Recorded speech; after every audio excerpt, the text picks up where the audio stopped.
Like, what even was this show, man? When it was first coming out and they were saying that they were going to make this, television show, FX series, whatever you want to say it's going to be, because it's not going to be a film.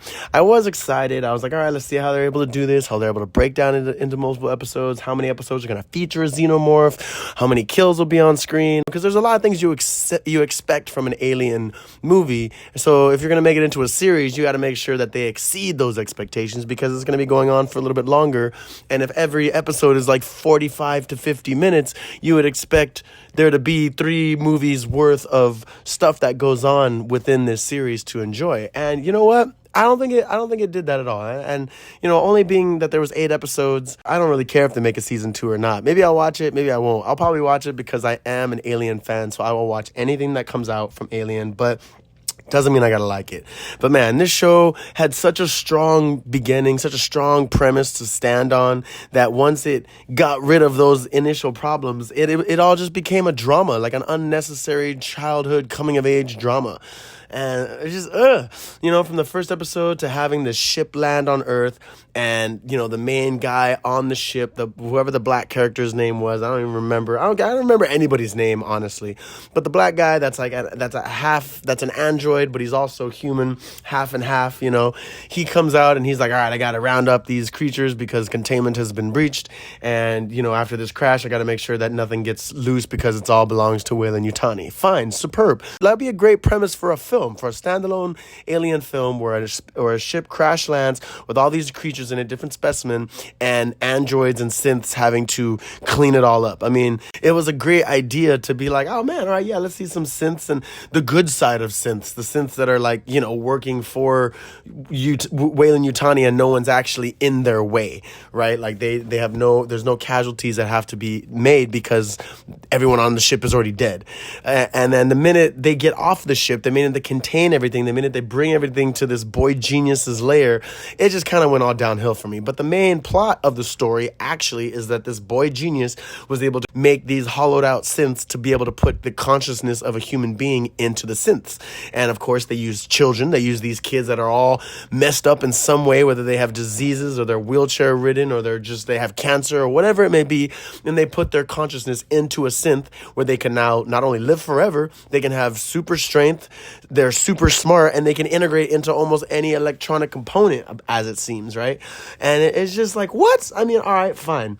But I don't think that's what we really wanted to see in an Alien series, right? We didn't want to see these kids grappling with becoming adults and still very much so acting like children. But now, the boy genius, right? He has all these specimens, and granted, most of the specimens don't actually do anything, and some of them are awesome and you really wish you could see what they would do, but they don't actually use any of them, right? The only thing that we all care about is the alien, right? The xenomorph, the eggs. We're waiting for someone to get face hugged, and then face hugged, I'm sorry. And face hugged.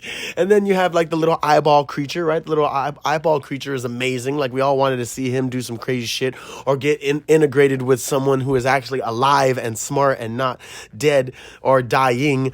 And then you had the random plant monster that didn't do jack shit till the final episode, which all it did was it's a backwards egg, right? Like, cause you don't know if I'm pretty sure it's just gonna digest the creature or the person that it eats, but it's not like it's gonna give them a larva in their stomach that's gonna allow them to then burst out another one, right? But you won't know because it's just this giant. At the end, it becomes this giant facehugger-esque creature that's walking on the walls that ends up sucking up the one black chick. Like she totally got the shittiest end of the deal of how she would die by a creature. Then you had these random little insect bugs that I guess throw up and digest their food on their outsides, as Krish, Timothy Oliphant's character, synth, had stated, and it kills one of the young synths or young old synths because that dumbass decided to go inside of a containment unit without making sure it was contained or without making sure that anything was even, like he had backup or anything. He just went in like all willy-nilly, like, why not? And then only to realize and have, the freaking lamb with the eyeball creature in it be able to spook him enough for him to lock the door on himself and then get attacked by these things. And then you also had the little bugs that were like, I don't know, mosquitoes, but that when they sucked blood, they just became these giant bulbous things that would just crawl around and be all slow. And I'm pretty sure they didn't do anything except just digest all that blood to stay alive. And then they would probably just do it all over again. Like, it was nothing crazy, nothing special.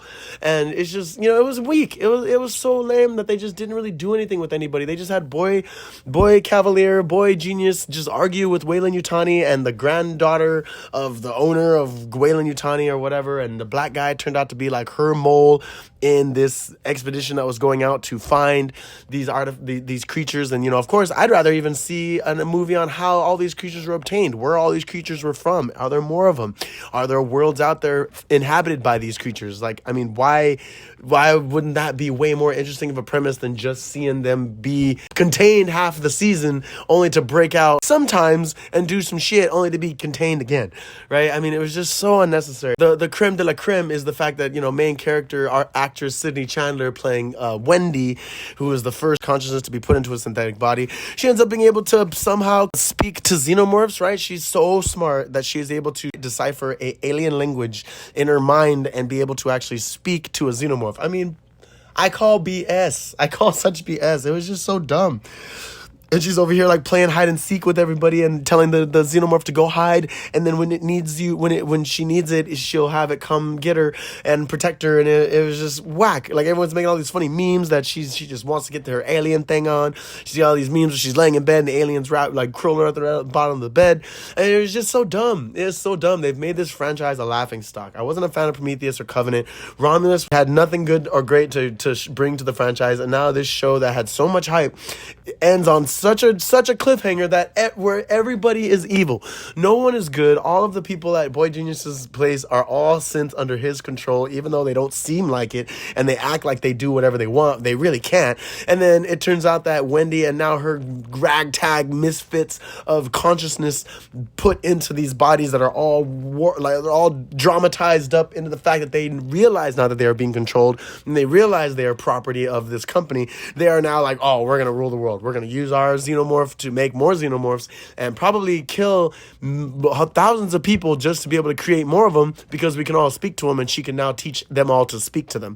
It is just absolutely outrageous. Like, it just didn't make any sense. People are over here saying that it's a trans allegory or it's an allegory of being gay or whatever they want to say. Whatever it is, they're saying that this is what this show is representing, and it's just so stupid. Like, really? Like, you're going to put yourself in the position of these young kids who are being put into these other bodies without real knowledge of what exactly is going on, only to have them turn on their creators because they realize that they are the stronger being and they are the person that actually holds all the power. But you only hold the power because they put you in those bodies because you agreed to it.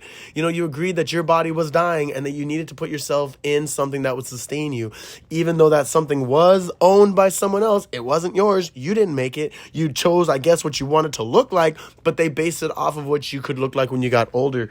And it's just so ridiculous. It is so stupid. It's not what I was expecting an alien series to follow. And to be completely honest, in the beginning, when Wendy hooks the alien in its tongue and kills it, and she's like over here wrestling with it, I mean, come on.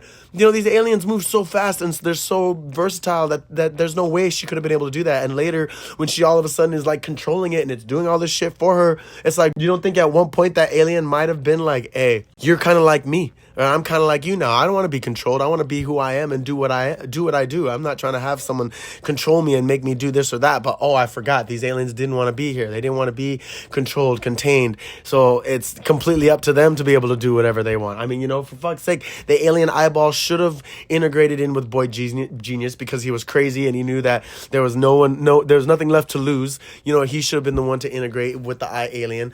A lot of the contained aliens should have just got out by the 6th, 7th episode and had them running amok, which does happen, but it happens in the most matter of fact of like, oh, well, yeah, we're just going to let them all loose now because we control everything. So we're just going to let all of these things loose. It was horrible. They should have had them be let loose to try to take out these kids, to try to take out these androids. And it's just, I don't know. Maybe I wouldn't be the best person to write an alien TV series, but if I was given this script, I don't think I would have greenlit it. I would have condensed it all into a single movie that would have been as much of a letdown as Romulus was, but at least we wouldn't have had to sit through episodes waiting for for shit to get better every week, for it only to get worse and worse, and just more drama filled, and more having to deal with these little angry kids that are realizing that they're superhuman, tearing people's throats out. Like, I didn't really care for any of that. You know, it wasn't necessary. It was kind of just out of left field, and like, oh, okay, cool. Now you're all superheroes, super strength synths, but you also have the conscience of a human, but you have no humanity left in you because you're letting people die. And yeah, maybe they deserve to die, but you shouldn't want to kill, you know? You shouldn't want to become a killer. But I was very let down by this series. It was so dumb. I just couldn't. I mean, you know, the what really made me mad is after the end of episode 7 when they decided to use Songs for the Dead from Queens of the Stone Age in that ending. That made me laugh, because when that song comes on, shit's supposed to go down. You're not supposed to yell at your brother and go, "What did you do?" after your brother literally tried to save his friend's life, you know, from being murdered by one of your little hyped up synth kids, you know, like, it was just so dumb.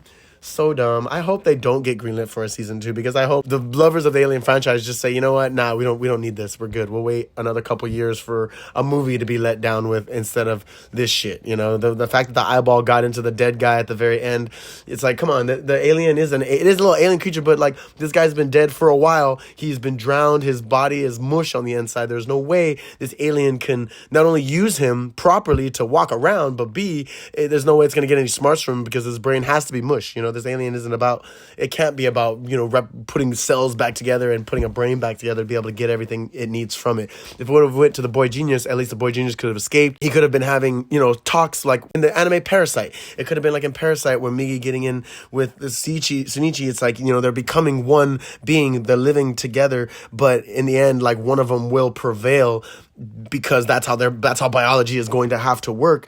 But at least it would have made the boy genius kind of, you know, still be on top, instead of at the end him being in a cage like, oh, yep, I guess we're fucked because the synths are going to rule the world. It was whack. It was absolutely... It's so stupid. It was so stupid. Congratulations, Noah Healy, on again further dividing the Alien fandom and the franchise, because, you know, people like Prometheus, people don't. People like Covenant, people don't. But Covenant was way worse, and Romulus definitely was a hit and miss to a lot of people. But for most of us that were fans of the franchise, it was a miss. It was a good old, you know, rebooted Alien 3. You know, because we will never be able to come back to the greatness that was Alien, and we're never going to get an action-packed movie that was Aliens. Honestly, like I said, if they did the first 2 episodes of this series as a movie of synthetics having to round up these aliens and these different alien creatures that were found, that would have been perfect. It would have been an awesome idea for a film. But to drag it out into this nonsense story of all these kids dealing with their synthetic bodies and having to, like, miss their families but not miss their families, or feel like they've been abandoned or they're not abandoned, it was just, I didn't care about that. Didn't care about it. I just want xenomorphs. I just want deaths. I just want face huggers busting out of people's chests. You know, but this is what we got. So I guess we'll have to wait and see if the story's continued or if it's just left on the cutting room floor. Leave it on the cutting room floor, man. I'm done with it. I'm so done with the franchise. But I probably would watch the next movie. But this has been Ghost and Craig. Thank you so much for tuning in. Please like, share, and subscribe. Didn't like it. Shame on you, Whale and Yutani. Shame.